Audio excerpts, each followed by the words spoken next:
if you had to tell one story that summed up who you were as a person, you know, who you are for sure as a person, tell that story.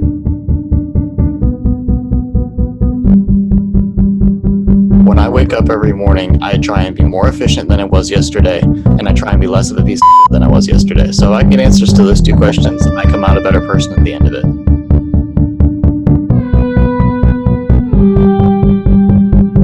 You can't put people in buckets, right? We all are a culmination of our experiences in our past and stuff like that, but we all have a brain, which kind of makes it hard for us to put anyone in a bucket because everyone is vastly different. Welcome to No Universal Answers to the Universe, a video podcast and interview series with Taylor Hall and Kenneth Gibbons. Tonight, our guest is Melissa Greer. Welcome to the podcast. Hi. How are you doing today, Melissa? I'm good. I had a great day, and actually I had a package come in the mail today. It's a new technology tool, so I'm super excited to use it tomorrow. All right. With that being said, let's, if you wouldn't mind, share with our listeners what you do for a living. Kind of give us a brief overview of where you currently are, and then we'll dive into some of your childhood. Sweet. Okay, so I'm Melissa Greer. I'm a high school Latin teacher, and I'm also our building instructional technology teacher leader kind of person. I also work heavily with our STEM program. And I am the esports coach, which I'm sure we'll get into later. Yep. I was born in Atlanta. I lived in Forest Park until I was about 5. And then it started getting really rough over there. And so then we moved out to Covington. And that's actually where I am now. After I went to college, I came back home to teach, which was not planned, but it happened. Right. And then I have like you asked also about like what my hobbies were. So I always have a hard time coming up with hobbies because my life really is about my students and my kids, kids as in students, not like birth children. But I really like listening to podcasts and watching old TV shows. So like right now I'm marathoning MASH and reading, glamping. Wait a second. What is glamping? Glamping is glamour camping. So we stay in a camper with comfort stations. So like we shower at the comfort station and there's like cable and full hookups and Wi-Fi and stuff. Yeah, that's what I like to do. And what I do for a living. I'm in my last semester of my master's degree at Georgia Southern. I'm doing a double certification, dual Hail degree. Southern. Yeah, Hail Southern. And my classes started today. Ooh. And so I have to do 2 different like observation practica, and they're each 100 hours. So can you explain that a little bit in more detail? Because I don't know, I guess, what those observations entail. okay, so well, I don't either yet. But I have instructional technology and school library media. And so those are my 2 like certifications. And so I have to do a practica for one, a practica for the other. So it's shadowing like a technology specialist at a school, and I have to do like my school and then 2 other schools of with different grade levels of kids. Because it's P through 12, pre-K through 12th grade certification. So I have to have experience at all 3 levels. Oh, wow. But I have to do 100 hours for instructional technology and 100 hours for school library media. So it's going to be a really busy semester for me. Yeah, I mean, technically you have like 14 weeks. I know the semester is 15 weeks, but you usually only have like 14 weeks of instruction. Right. So you have 14 weeks to do 200 hours of extracurricular observation on top of you already being like an esports coach and managing technology and stuff like that at your school. And like a full-time teacher. Yeah, that's what I'm saying, on top of all that. Right. Yeah, I'll probably have to take personal days for that. Oh, gosh. For some of it. So with the library, like librarian aspect of that, Taylor, correct me if I'm wrong, but at one point in time you wanted to be a librarian, or you had looked into that? Yeah, I actually was going to go straight into that. I was looking at either University Chapel Hill in North Carolina or University South Florida for library science as an undergrad before I realized that I can't make that a primary career and I have to code for a living. So I'd be curious to see the overlap since you're going in at the master's level with the education foundation and that just as the icing on top, how much overlap that would be. because I never really got to the point of having them say I was going to specialize in P through 12, like that side of it, or whether it was going to be collegiate media and research. So have they really kind of shown what type of technologies you'll be interfacing with, or that's what these next 200 hours are going to teach you? So being a person in a school library is very, very different than like a university library or even a public library, because you're effectively a teacher librarian because you have like education certification, and so you can teach classes and you can co-plan with teachers for lessons to teach the kids how to do research or how to analyze literature or whatever.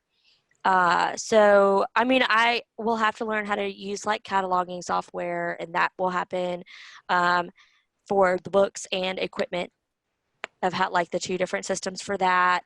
Um, we have what my school library has sort of genreified instead of doing the Dewey Decimal, Ooh. which I mean, I understand why, but like either way, I'm like cool with it. It's all easier than the Library of Congress system, which is Oh, totally different. They don't use the Dewey Decimal, and it's like wild. okay. So Um, yeah. so what is your goal here? Is your goal to be more of a jack of all trades in a school, or is it to be like make yourself so ingrained and so important that you're like, we can't let this person go? Like, what is your goal? Or is your goal to move on from a school setting in general? Well, like I haven't decided where I want to go. I really love teaching kids. But as a like building technology teacher leader, I've developed a passion for helping adults learn how to use technology effectively in their classrooms Mm. to further student education, and giving them the confidence to use it, even if they don't understand it, because the kids know how to use it. You don't have to know how to use it, the kids do. But like, because you can tell if a kid is on task or off task, whether you know how to use the software or not. That's a good I point. don't know how to play video games. I'm bad at it, but I can tell when they're doing things that are good or when they're doing things that are bad, or maybe they need to stop and take a breath and like then move on, or if we need to work on communication skills, because that's huge in like team video games, is just being able to communicate effectively. Um, so giving the adults the confidence to use the technology in their classrooms, because as a first and second year teacher a couple years ago, I was getting overwhelmed with all the technology we were given access to. And if me as a millennial, if I'm getting overwhelmed, like these baby boomers are drowning. It's a very true statement. Right. So I have a passion for helping those teachers get to where they can bridge the gap between their generation and the students they teach now.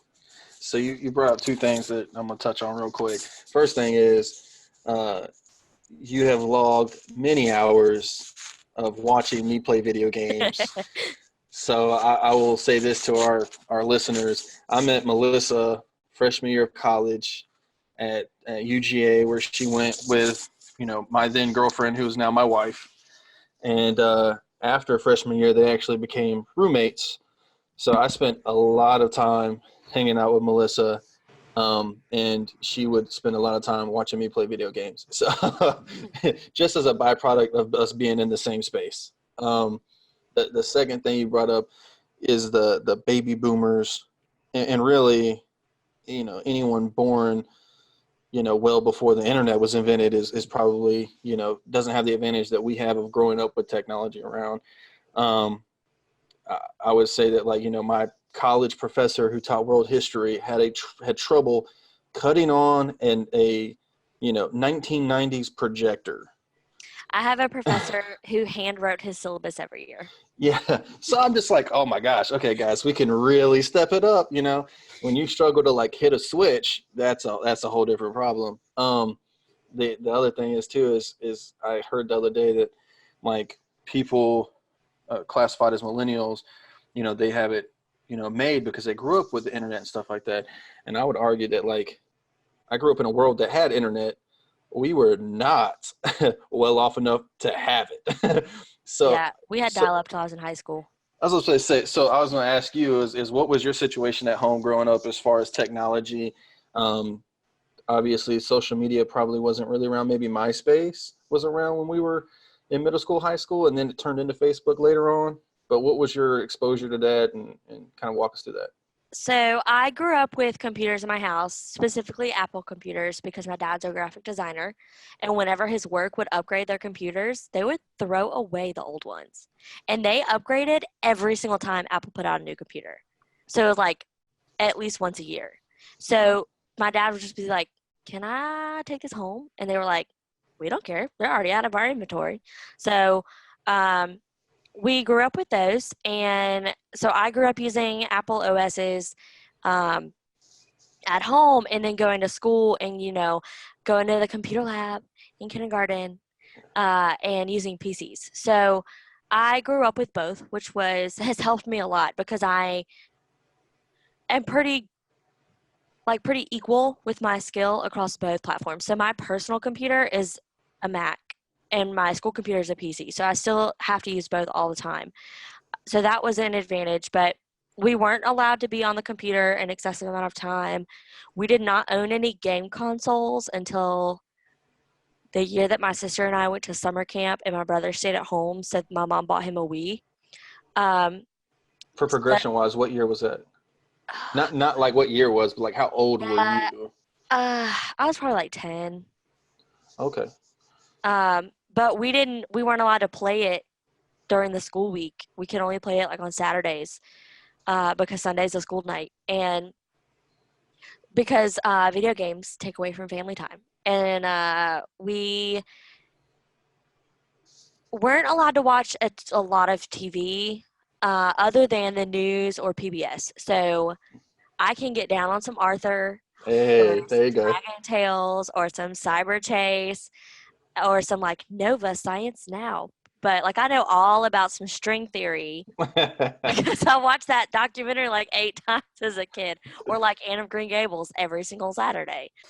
Taylor, what was your exposure to technology? Because like I have fallen into the trap that most people have with you from camp. I'm sure I call you IT Taylor all the time. When I reference you in stories, when I just say Taylor, people are like, Taylor who? And then when I say IT Taylor, like, oh, okay, yeah. So you obviously have this, predisposition of being very, very good at IT. So what was your exposure to computers, to technology in general growing up? Kind of shockingly similar when it comes to media. I was on the exact same beige Mac when I could start to walk, playing Carmen Sandiego and the like. Oh, Carmen Sandiego. And pretty much PBS and news. There were 5 or 6 channels on the TV, and that's all we got. Difference with game consoles, I got it a little bit earlier, but same weekend restrictions. I started programming when I was 7 years old. My parents gave me an HTML book that they got from some homeschool consignment place, and I've been writing code now for like 14, 15 years. It's not my passion, it's not my prime thing, but that's where the IT came from, is literally from the point of when kids are riding bikes and taking the training wheels off, I was making websites. Wow. Wow. Okay. I'm like trying to learn HTML now, and it's like I keep breaking the state's website for Latin. It's not Listen to good. enough podcasts. Squarespace is the only solution. Yeah. That's funny. Um, so for me, as far as technology goes, so we had computers, a computer. We had the same computer until I was, oh God, The one that's still at your mom's house? yes. So we still have it. So we still have it. So I'm trying to think of when she got a new monitor for it though. Like she got a new like a flat screen monitor for it, or maybe I got it for something. I want to say when we were like freshmen in high school, we had this big clunker of a damn computer set up from the time I was like little. And we didn't have internet until we moved into the house I lived in for a while. I was probably 8 or 9 when we got dial up, and I didn't get a video game system. I got a PS1 well after the PS2 came out. I think my niece was probably 3, so it's like 2004. So I was 11 or 12 when I got a PS1. Now, my mom didn't really put restrictions on it. She did have very severe restrictions on what games I could get. So, like, I had, like, Crash Bandicoot, and I could get sports games. And that was pretty much it. Definitely no games with guns. Definitely no games involving, like, magic. Because, my mom was Jehovah's Witness. So, I've got the magic thing too for a different reason. yeah. So, like, technology, though, I didn't have a whole lot of it. So I spent, like, 98% of my time outside all the time. So that's kind of like where I guess we had similar exposure. I definitely was not writing code at 7. Nope. But Melissa, feel free to dive into your magic comment there. Okay, so my parents are very Southern Baptist, and the church they were going to when I was probably 4-ish did this Bible study about magic and Walt Disney and Harry Potter. Or I don't think Harry Potter was out then, but it was specifically about magic and Walt Disney, and about how it's from the devil and bad and real, and Yeah. which, I mean, I'm not gonna harsh on anyone's vibes if or beliefs, like that's not my job, Right. but I wasn't allowed to read mythology. So, like, I became a Latin teacher, which is half of that is mythology. So, Right. because I would read it at school, because the teachers would let me read it at school. Yeah. So, question: Do you think that your parents? You said that they kind of had this bell curve almost of like where their not religiosity, but whatever, like their religious level or beliefs kind of did this bell curve. Do you think that was in direct relation to them having kids and then wanting what's best for you, or do you think it was just kind of just happened to line up that way? Yeah, I think it's that, because I don't think my dad got saved until after I was born. Oh, So, like, that was kind of an impetus for that. So, um, and I mean, they were trying to make the best decisions right. to keep their kids good kids. And I think that, I mean, we're all pretty okay. Yeah. So, Yeah. and we're not mean-spirited people, so. Right. For the listeners out there, Melissa is the oldest, correct? Mhm. And then your sister, Mhm. and then your brother. Yeah. Right. Age difference between you and your brother. 4 years, and he lives with me now too. Right. So across 3 kids, 4 years. So I mean, they had you guys in pretty quick succession. Mhm. Um, do you feel like you have like the oldest sibling syndrome, or what people like to think has affected their lives as being the oldest? Kind of. So they were definitely more strict on me because they're trying rules out or whatever. Right. Um, and I definitely rebelled against that. So I was like the stereotypical rebellious, but I wasn't allowed to manifest that because my mom wouldn't buy me black clothes unless it was like black pants for a concert or something, because I did choir and whatnot. They have done a very, very good job as parents of letting go. Oh, We're wow. we're adults and they've let go. Like, they've done all they can, and they're there to support us if we need them. Yeah. And because I hated my mom middle school, high school, and college, Okay. and my first year out of college because I was living Hate back at is a home. strong word. Yeah. Oh, yeah, I know. I Okay. hated her. But I So have since repaired that relationship. okay. And now I I would call before recently. I would call my dad for everything. So it's like my dad was my best friend, and I would call him for everything, girl problems, boy problems, all the things. And I would tell him things. I would let him know when I was upset or whatever, and then I wouldn't tell my mom anything. Hmm. So she would find out from my dad because he does not going to keep secrets from his wife. Right. But I have recently repaired my relationship with my mom the past couple years, and it has been great. We are just don't live together well. So let's unpack that. So like, if you don't mind, why did you start disliking your mother, and kind of what spiraled it, and then what eventually made you try and, I don't want to say save face, but try to repair the relationship? The biggest step for that was not living in the same house. Okay. So that we're both pretty type A, but our type A's didn't type A together. Right. So like we're both pretty organized people, but we organize things in different ways. And she wanted to organize her way, and I wanted to organize my way because it was for me. So like my room, she labeled everything in my room, and if it wasn't where it was supposed to be, it would get dumped out on the floor, and I'd have to put it back.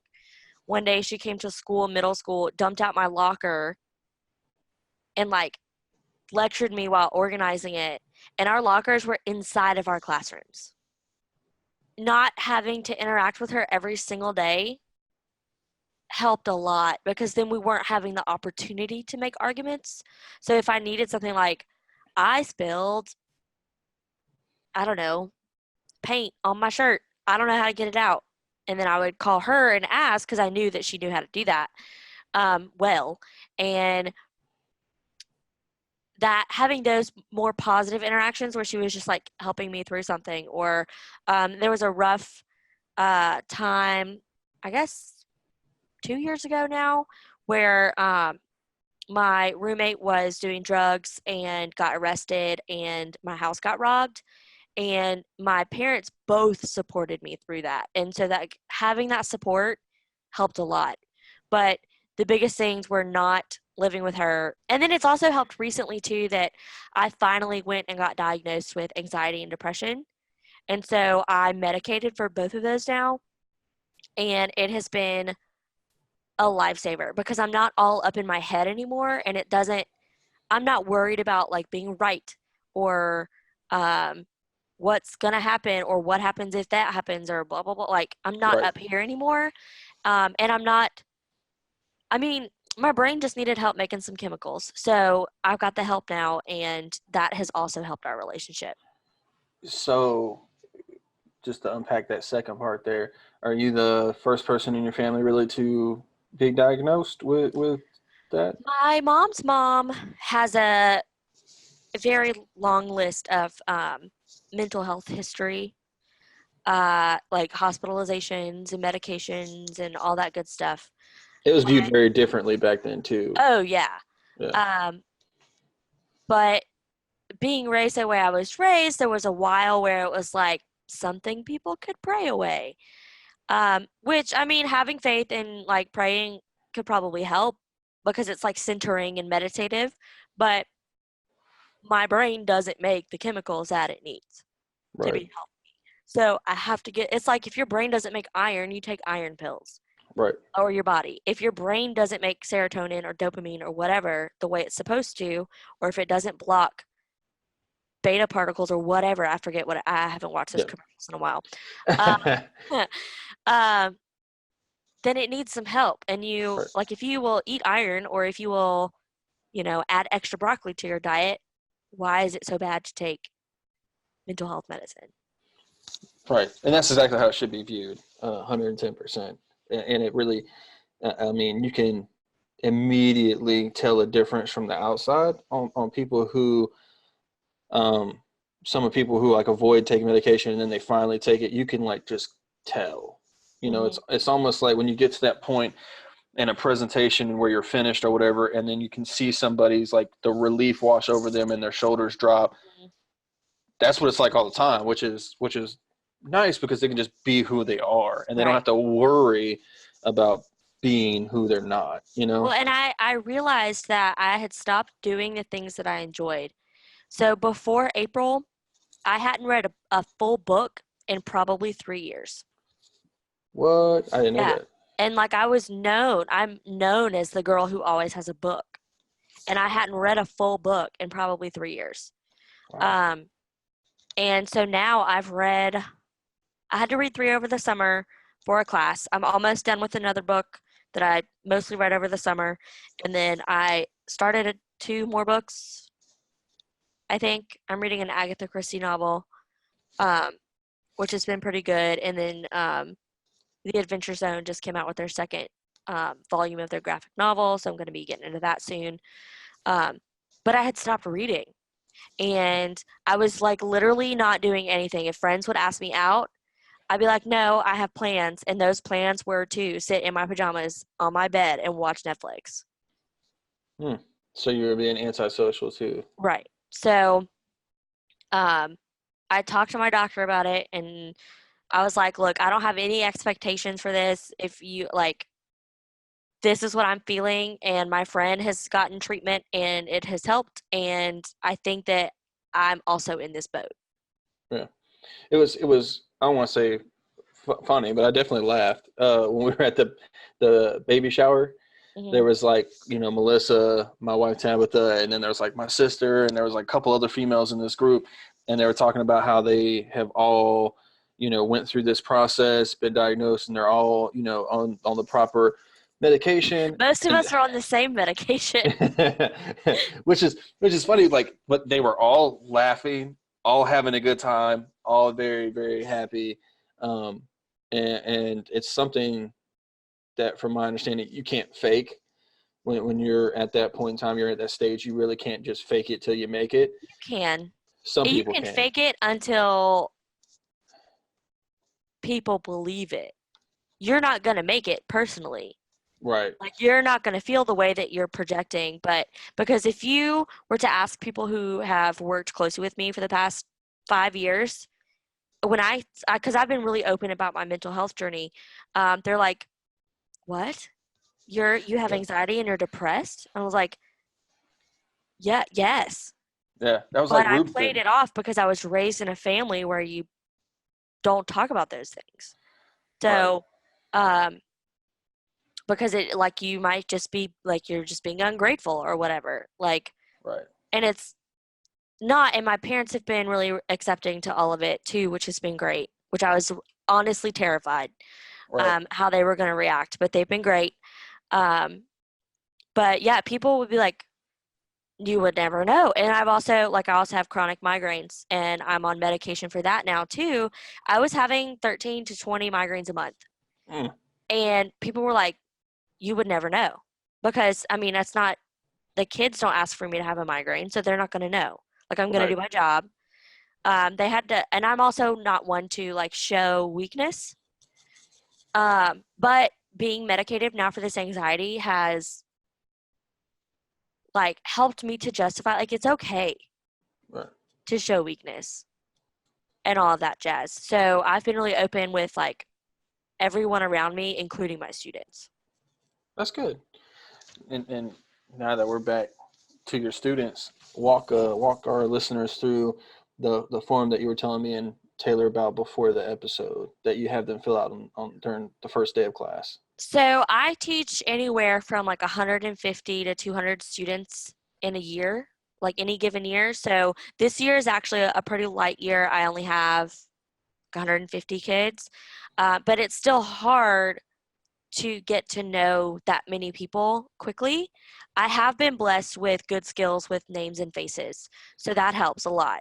But I the old adage is like they don't care how much you know until they know how much you care.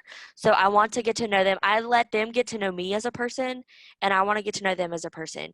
But having a conversation with all of them on the first day of school, there's just not time for that. So I have the first thing they do, they walk in, it's on the board. They have to write me a, like it has to be at least a page. So like a whole page. But there are plenty of questions on there where they should have no problems writing a whole page. But the first 2 questions are who are you and what are your pronouns? So we've got a wide range of like trans, LGBTQ, um, non-binary kids in our school, which is pretty rare for a Southern community. And because I have unlearned a lot of my um, upbringing and I've become more socially aware, I want those kids to feel just as safe and just as valued and just as important in my classroom as any other kid. So I have them do that, and then after that, it's like, what's your favorite candy? What's your favorite animal? What's your favorite color? What are you expecting from yourself for this year? What are you expecting from the class, the textbook? What are you expecting from me as your teacher? And then asking them, do you have questions for me? I just asked you a load of questions. Do you have questions for me? Um, and I try within the first week of school. So I get those on the first day, and then I try within a week to get those back to the kids where I have written feedback on every single one of those, where I like ask questions about things that they wrote that maybe weren't clear, or if they're like, oh, I want to own a business when I grow up, what kind of business? And then that opens up a dialogue between us, and then if they have asked me questions, then I answer them honestly. Right. Okay. I mean, I would say that's very, very forward thinking, and it's really what we need more of in this society. So I definitely commend you on that. Um, we've had two educators on here, you being the third, and each of them kind of offered their tidbit of what their goal was, why they did what they were doing, what does it all boil down to? Can you share with us what that is for you? Yeah, so we have PLCs every week, so a professional learning community, and that was actually one of the questions that we all discussed was, why did you become a teacher? Because everyone has a different reason. I've always wanted to be a teacher, but I know now that like the reason I had that calling is because I'm very passionate about helping high school kids figure out who they want to be and what they need to do to get to that person that they want to be. So, and it's not, my job is not to tell them who they want to be. My job is to help them decipher their feelings, not feelings, their dreams, and make it into a realistic goal. And then how can I support them to get to that goal? That's awesome. It's like, we deal so much. I think all of us do with trying to help our community, help kids, help the next generation. All three of us worked at camp together. You are also the third person that from camp that we work with, and it just so happens to be that the other two are also educators. Paths that obviously IT or Taylor and I have not pursued.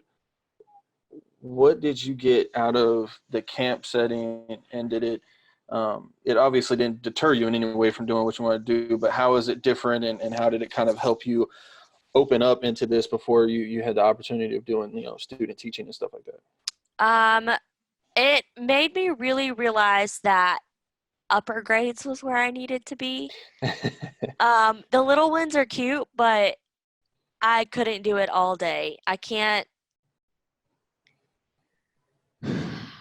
When they're that young, like 6 or 7, they haven't quite learned how to act in a larger society, and it's just purely the skills of their parents that are showing through. But then when they get to high school, they're like real people. Um, and so working at camp, I had all ages in the same block. So I had like um, cute little Wiley and then like Harlan in the same class. Like they weren't at the same session, but Right, I would have had that sort of age gap where he's about to age out of camp and it's just this kid's first year. right. And um, like helping the little ones is fine, but I also like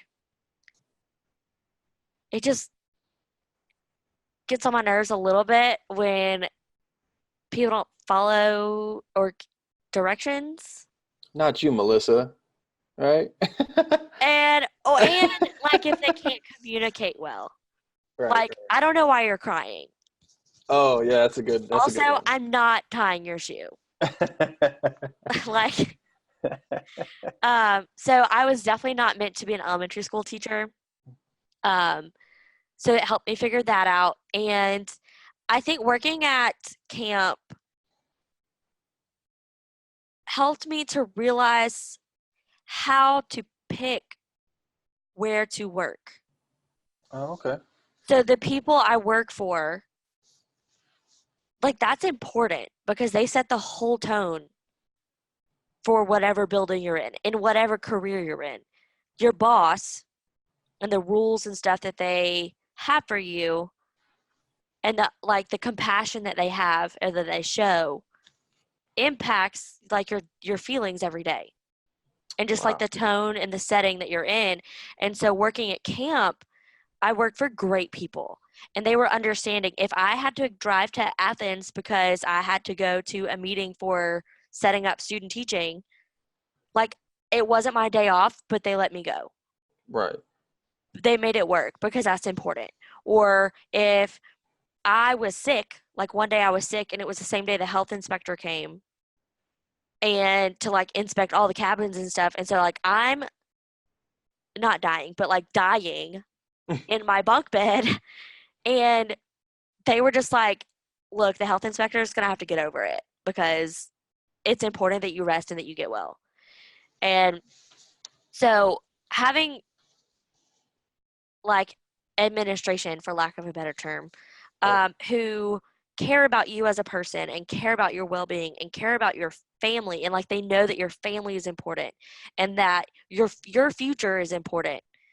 I got that at camp and I have that now.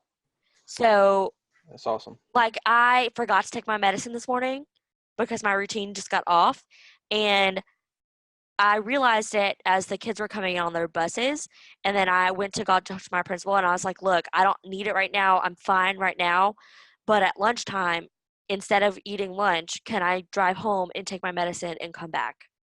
And it helps that I live 2 minutes from the school, but even if I didn't, he would have let me go. Right. They had to send me home one day last year because I was sick and needed to go to the doctor, but I wouldn't go because I wanted to be there for my kids. But they were like, you can't pour out of an empty cup. So like your cup, you have to fill your cup first. And the people I work for now let me do that. Or they do that with like they pour into me as well. And I got that at camp. And so knowing how good it is to work for that sort of situation allowed me to be more picky in what I'm doing now and the building that I chose to work in, because I like whatever other BS you have to deal with, if the people you work, if your job could be the best job on paper, but if the people you work for suck, then your whole job is going to suck. That's so But true. right. But the people I work for are amazing and they care about me as a person and they care about the kids and they understand. And so whatever else I have to deal with, I can't. Like I can deal with it. That might be unpleasant because the tone in our building is just great. And it's funny because we've asked this question, Melissa, to the other people that worked at camp with us, and they had great answers, but your answer had less to do with the kids and more to do with like a real life effect that being employed in the real world has on you, you know? Well, I mean, and because working at camp isn't necessarily like you don't, it happens that a lot of people who work at camp end up in education, but you don't have to. Right. Like the two of you are not. And so, I don't know, I'm really good at finding like the bigger picture kind of things where it's applicable to a wider range of people. Um, but I already knew I wanted to work with kids. So the thing that really stood out about camp was the people who I worked for. So, Taylor, did you have anything else for Melissa before we get into our standard end of this? Yeah, let's pivot to our past self questions. Yeah, so Melissa, we have a set of questions that we've put towards everybody, and it's interesting for you and Katie being educators directly, having working with the age groups that you do and that you have in the past. Is there advice that you would give to yourself at both the middle school level and the senior and high school level, and would they be the same advice? Okay, so it's not. So I have watched your podcast, so I have already prepared my answers for these questions. Awesome. Um, so my middle school self, ooh, that was real southern. Um, my middle school self, I'd be like, if you keep being a butt to your family, high school and college is going to be a lot more difficult because I was a butt to my family, and high school and college was difficult because I had pushed people away. So don't be a butt. And then high school is no, number one, pay attention in math class because I'm about to have to take the GRE and like I got an A in all my classes in high school, but the GRE is like 10th grade math, which I took in ninth grade, and I added like 8 and 3 and got 15 the other day. So There yeah, you go. pay attention in math class. Um, and then also to go get your brain chemicals right because you're depressed and anxious as hell and you're about to develop some unhealthy coping mechanisms. So if we could just go back and redo that, that would be great. Oh man, before we move, before like we end this now, what were the unhealthy coping mechanisms? One of those was like when we would have house parties. I'm very bad at pacing myself. I would just like go real hard and then Be done. right, and then not have a great time or try to choke people out. Looking at you. Um, and I shut people away. Like I built walls, which I'm just now starting to break down. And like that's probably one of the reasons why I haven't done a whole lot of dating is because I was not in a place where I could let anyone in. So, um, I became pretty hard and pretty cynical, which you like. I was a kid. Like, why was I so Yeah. cynical? But so that was an unhealthy coping mechanism. And then, um, my the way that my anxiety manifests is I'm just like that problem doesn't exist anymore. Let's go watch Netflix. So, um, that is not a healthy coping mechanism for anything. Right. And just bottling stuff up and being dependent on other people telling me that I've done a good job, like to assuage my anxiety. And so I've started like having that pride in myself now. And like, if I tell myself I've done a good job, then I've done a good job. Right. But I couldn't trust that. My anxiety wouldn't let me trust myself with that sort of thing. So, So you were dependent on other people to provide your life with value. right. Okay. Is there anything, Taylor, that you wanted to add to that? I believe that our next episode is just going to be me and Taylor, and we're going to be diving into some serious topics. One of the ones I'd like to talk about is vices or coping mechanisms, right? So we'll be diving into ours a little bit more in more detail, hopefully, on the next week's podcast. But Taylor, did you have anything else you wanted to add? Yeah, so Melissa, if you've finally gotten to that point in your own life that you can wake up each morning, look yourself in the mirror, and really live your truth, if what's your kind of elevator pitch to get your kids to do that same thing? If you're looking back and you want to tell your middle and high school self to do what you're doing now, how do you turn to actual high schoolers and try and convince them to do that? So I am real in my classroom. I don't put on like every teacher sort of performs all day every day, right? We have sort of a persona, but I work really really hard to be real. So like when I'm dealing with a lawsuit because I was in a car accident, like they know about it and they know kind of that process is going on. When my roommate was arrested and my house was robbed, they knew about it because that's life. Like they need to know real life and that um, so now that I've been, developing more healthy coping mechanisms and getting my brain straight and whatever, and like being more accepting and loving for people, I'm open about that in my classroom. So, um, like on my introduction slide, I've got like a mental health awareness thing. I've got the like ally flag. I've got um, like my family picture up there, my dog, my games, whatever, but they know what books I'm reading. They know what shows I'm watching. They know um a lot of them knew like if I'm going on a date, they know about it and or just whatever, I'm real because it doesn't help them if you put on this face and they see this like perfect cookie cutter life because that's not real life. And Now, if you don't know that those sorts of obstacles can happen, you don't prepare for them. do you ever feel overexposed putting yourself in that much of a spotlight? Um, I mean, not really. My life is an open book. If you want to ask me a question, you can ask all day, and if I don't feel like answering it, I'm not going to answer it. So, that's what I tell my kids too. Like, if you want to know an answer to a question, like I've had girls ask me about like female health problems, and like I might not tell them my whole life story or whatever, but I'm going to give them real information and like, hey, go to a doctor and ask this question because I don't know. I'm not a doctor, and that's another thing. Like I own up to when I don't know things, which is huge. Which is Because, big. Which is big for you. right? Yeah. Yes. Yeah. You know. No, and I I wasn't saying that in a yeah. mean way. No, that's huge. So I with my kids, like I don't know, and I also encourage them when they don't know things. I don't know a lot of things. I BS half of the things that come out of my mouth. But if you say it with confidence, people will believe you. So that is what I do a lot. Um, but I am really good at finding information. So if I don't know something, I'm gonna find it out. And so I try to encourage my kids to do the same thing because learned helplessness is huge right now in the like middle school, high school age group, where teachers and parents have just done everything for them, and so they don't know how to do anything for themselves.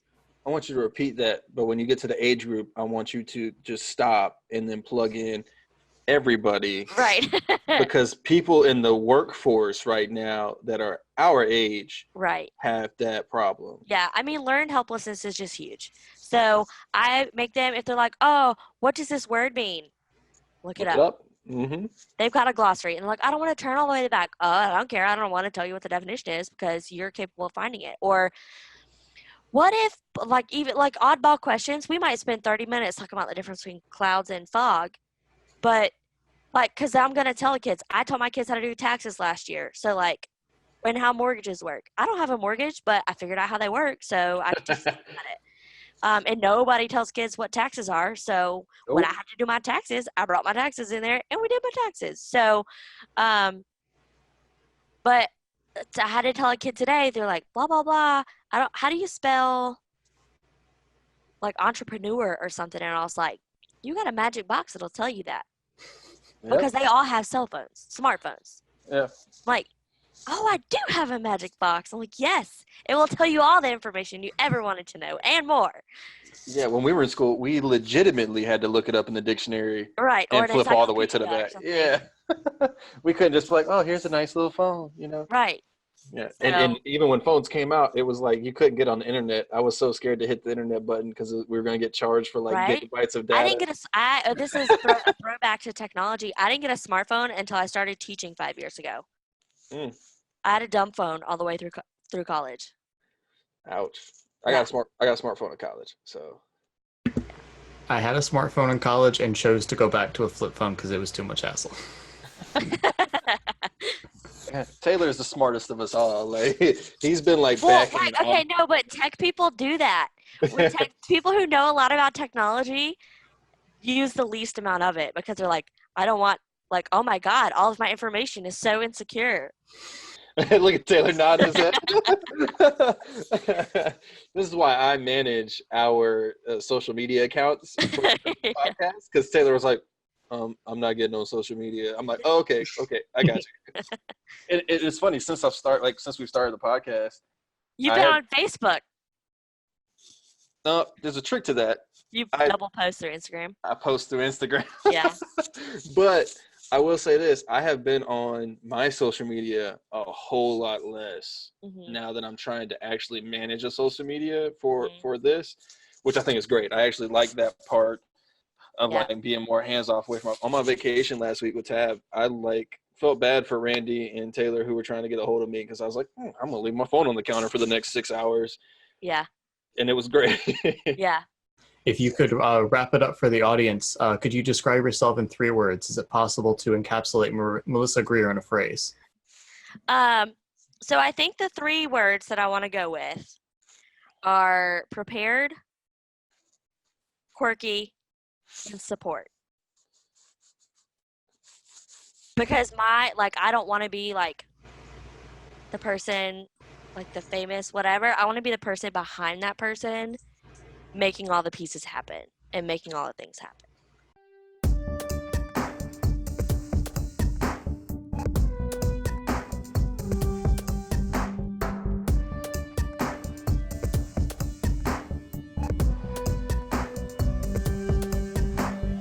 No Universal Answers to the Universe is an interview series by Taylor Hall and Kenneth Gibbons, which releases on YouTube and all podcast platforms every Monday. If you have any questions or would be interested in being a guest on the show, please contact us at nouniversalanswers@gmail.com or via our Instagram page at no_universal_answers. Thank you for listening and have a great night.